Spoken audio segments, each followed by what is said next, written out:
My name is Omar Samaha. I'm a graduate of Virginia Tech. My sister Rima was killed at Norris Hall while she was in French class.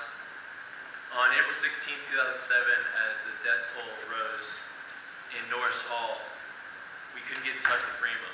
None of our phone calls were going through. So we frantically made the trip down to Virginia Tech only to find out that Rima was killed. Instead of cowering in pain, I have decided to embrace it and use it as energy. Energy to combat the policies that leave us susceptible to more of the same violence and suffering my family has gone through, and many other families, other than Virginia Tech families. To prevent another tragedy, you have to understand what went wrong, what can still go wrong today, and what we need to do to right those wrongs in order to help to prevent those future tragedies.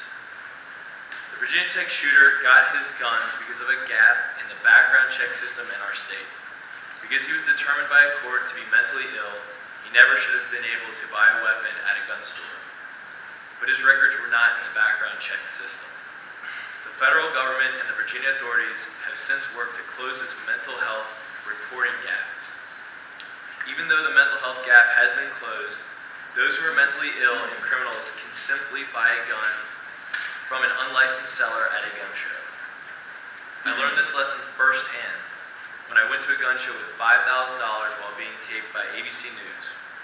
I bought guns at a Virginia gun show, 10 guns in less than 1 hour, no questions asked, and no background check. This was documented by 2020. After purchasing the guns, I turned them over to Richmond police. But would a criminal do the same thing? Definitely not. This goes to show how large this gap really is, and how closing the mental health loophole has not accomplished much, when those same people blocked from buying guns at a gun store can simply buy at a gun show.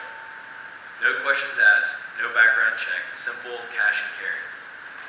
There should be a background check conducted on every gun sold at a gun show. We respect the rights of responsible gun owners. This is about keeping guns out of the hands of criminals and those who by law are not allowed to purchase firearms.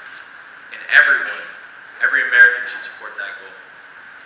The Virginia Tech review panel was put together after the shootings to figure out what went wrong and what we can do to prevent another April 16th. Closing the gun show loophole is on the top of that list. I wish the pain we have suffered throughout this on no one. Simple background checks at gun shows is something we do at gun stores every day.